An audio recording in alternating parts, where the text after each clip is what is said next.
Hola, ¿qué tal? Bienvenidos a un nuevo video de este canal y muchas gracias a todos los que se han suscrito al Club de la Pulpa.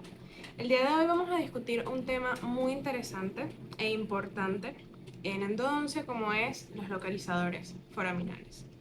El uso de ellos es un tema que es muy citado en la literatura y sobre todo su acuracia y por supuesto cuando es comparado con la acuracia misma de las radiografías. Entonces, vamos a entrar ahora en materia de este tema. Mi nombre es Carlina Carrillo y bienvenidos a este video.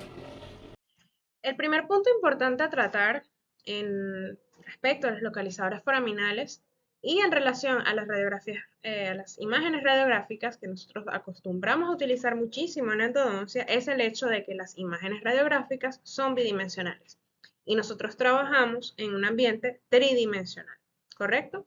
Entonces, las radiografías, al ser bidimensionales, no muestran todas las características anatómicas del diente que estamos trabajando. En un estudio de José Martos, fue un análisis morfológico realizado en el ápice radiográfico en dientes humanos, determinaron que la mayoría de los conductos no se comunican con el tejido periodontal precisamente en el ápice radicular, que es lo que nosotros observamos en la radiografía. Aquel vértice, aquella punta radiográfica es lo que nosotros observamos y entendemos como foramen o la salida foraminal que conecta el conducto radiográfico, o el conducto, mejor dicho, el conducto radicular con el ligamento periodontal. Además de esto, en este análisis morfológico ellos encuentran que regularmente los conductos no son de una forma circular, y sí de una forma ovalada o irregular en el tercio apical. Por lo tanto, se presenta un diámetro mayor en la cara. Generalmente nosotros encontramos un diámetro mayor en sentido bucolingual, ¿ok?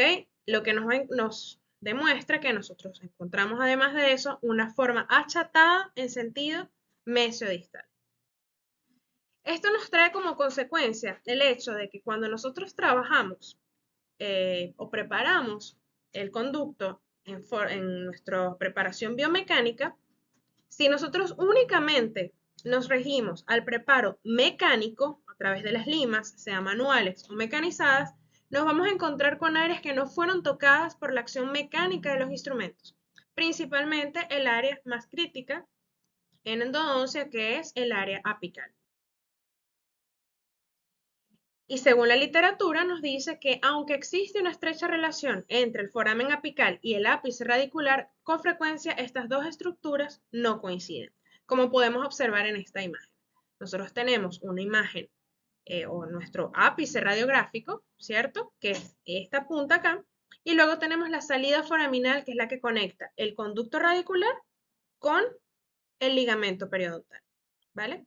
Entonces, esto es lo que nos determina que nosotros no podemos simplemente confiar de que la radiografía puede decirnos exactamente cuál va a ser nuestra longitud de trabajo.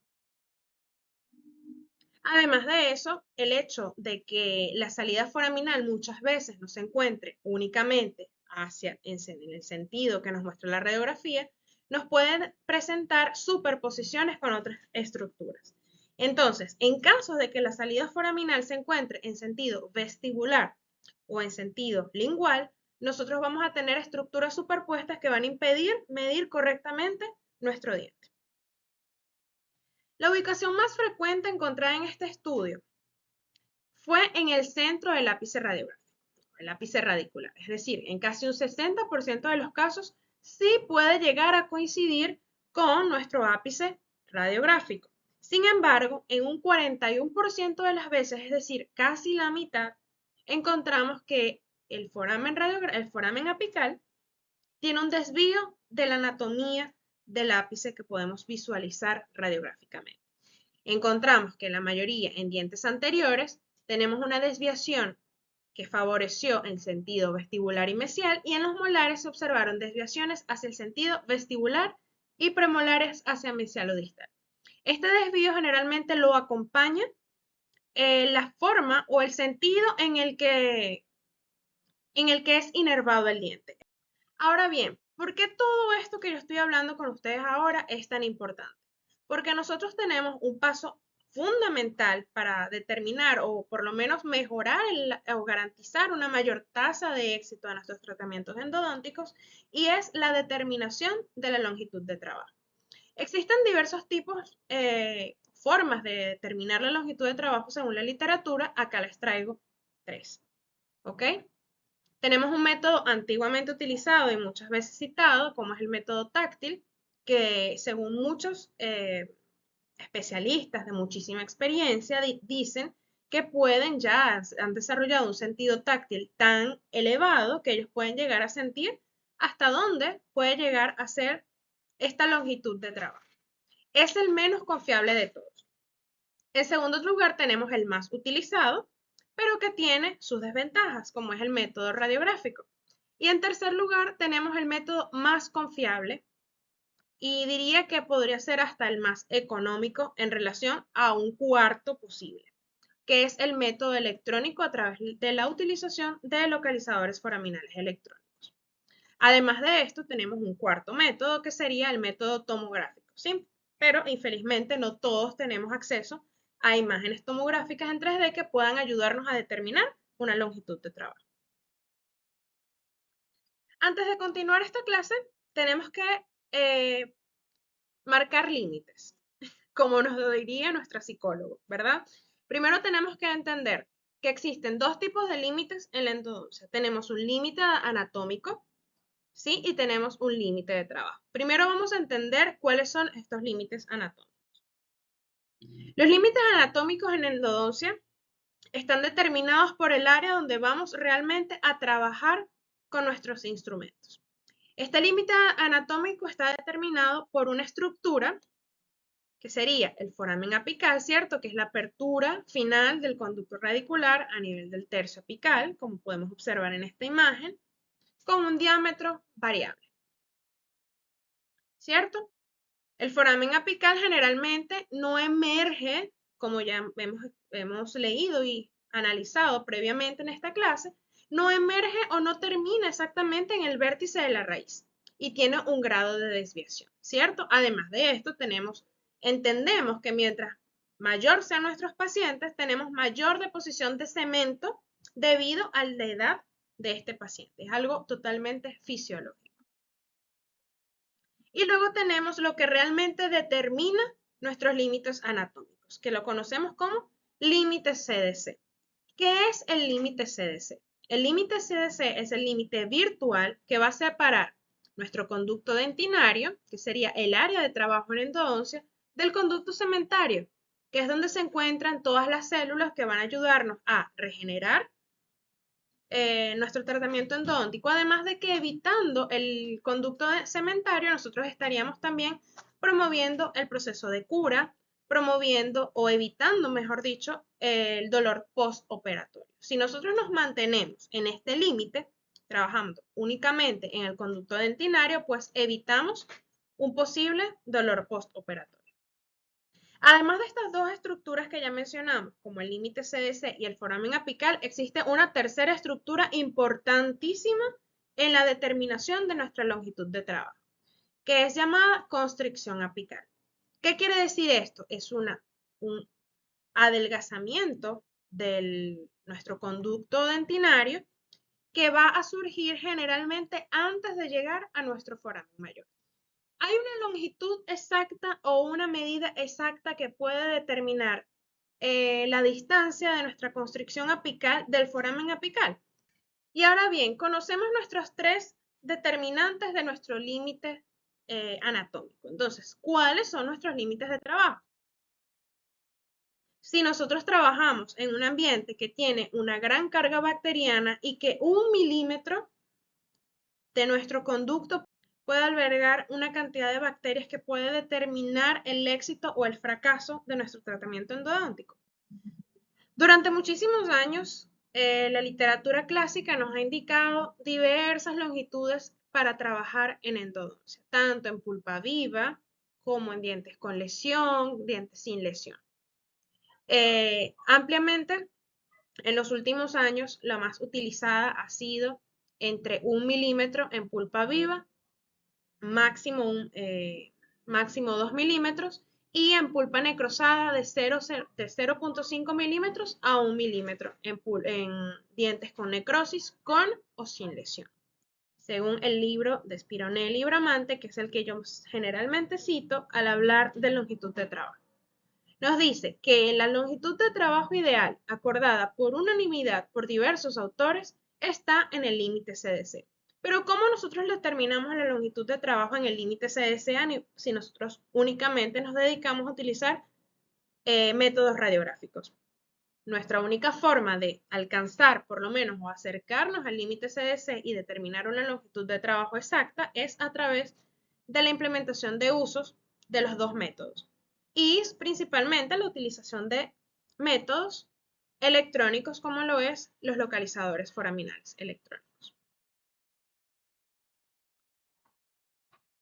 En las circunstancias de estos estudios nos dicen que el límite CDC y la constricción apical no son el mismo punto, ¿ok? Entonces no podemos confundir estas dos estructuras como si fuera lo mismo. El punto de mayor constricción que se encontró siempre estaba más coronal que el límite CDC. Y además de esto, los localizadores foraminales nos acercan más al límite CDC que a lo que determinaríamos como la constricción apical. En conclusión, el foramen apical y el límite CDC son estructuras anatómicas que no se encuentran fácilmente, y es por esto que la producción de lesiones apicales y periapicales es tan común. ¿Cómo trabajan los localizadores foraminales electrónicos? ¿Cómo es que ellos logran determinar este punto, esta constricción? Ellos trabajan a través de dos fenómenos físicos, como es la resistencia y la impedancia. ¿Qué es la resistencia? La resistencia eléctrica de un objeto es la oposición al paso de la corriente eléctrica. Es decir, esto que nos impide que la corriente eléctrica pase de un punto a un punto B. ¿Y qué es la impedancia? Es la propiedad de un objeto para limitar el paso de la corriente a través de un circuito. Entonces, nosotros entendemos que nuestros localizadores foraminales electrónicos deben tener resistencia e impedancia para poder generar esa conexión entre lo que sería el conducto dentinario y la salida que nos acerca al límite CDC, que quiere decir esa conexión que tiene con el ligamento periodontal. ¿De qué consta un localizador foraminal electrónico? Nosotros, el equipo consta de un monitor digital, como lo vemos en la imagen. Tenemos también dos cables, uno que conecta con el gancho labial, que va a ser una de esas resistencias, y una que conecta con nuestra lima, o el otro cable. Entonces, nosotros tenemos una resistencia por un lado, que sería la que conecta con nuestra lima, y luego tenemos una resistencia por el otro lado, que sería el gancho labial. Es decir, este artefacto es completamente electrónico. Cuando nosotros conectamos este instrumento, tanto la lima como el gancho labial, cerramos ese circuito. Es decir, esa resistencia que impedía que ese circuito traspasara de un punto a otro, podemos conseguir cerrarlo. ¿Cómo lo vamos a utilizar? Lo primero que necesitamos realizar y tener muy en cuenta, que es lo que va a ayudar a que la determinación de la longitud de trabajo sea correcta, es realizar un acceso quirúrgico limpio. ¿Ok? Necesitamos realizar una apertura coronaria que sea completamente limpia, libre de interferencias metálicas, libre de cualquier tipo de contactos o salidas de saliva o intrusiones de saliva dentro del diente. Necesitamos realizar un preparo cervical y medio de los conductos radiculares, es decir, necesitamos ensanchar esa entrada o esa embocadura del canal. Lo correcto es realizarlo con nuestro aislamiento absoluto, ¿cierto? Aislamiento absoluto, sin entrada de saliva o sin salida del irrigante, ¿verdad? Sin contacto con la gingiva. ¿Qué vamos a hacer después? Vamos a encender nuestro dispositivo, probar el circuito tocando el asa labial con el clip portalimas, posicionamos el asa labial en el labio del paciente, el lado contrario al diente que estamos trabajando, es decir, si nosotros estamos trabajando del lado izquierdo, colocamos el asa labial en el lado derecho. Vamos a irrigar y aspirar los conductos, teniendo en cuenta de que vamos a dejar únicamente los conductos húmedos. La cámara pulpar debe estar completamente seca. Es decir, vamos a aspirar únicamente en la cámara pulpar. Posteriormente, vamos a acoplar el instrumento con un diámetro compatible al diámetro anatómico. La lima debe estar ajustada a la porción apical, no debe estar bailando en el conducto. Vamos a penetrar la lima con movimientos oscilantes, es decir, cuarto de vuelta a la derecha u horario, cuarto de vuelta antihorario, hasta que la lima o el instrumento o el localizador foraminal nos muestre 0,5.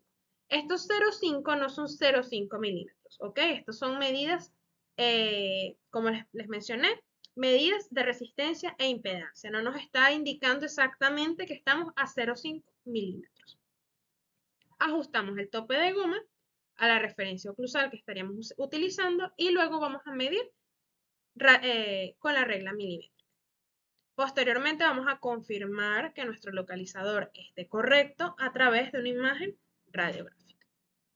¿Cuándo vamos a repetir nosotros la odontometría en caso de que estemos pasándonos? ¿Ok?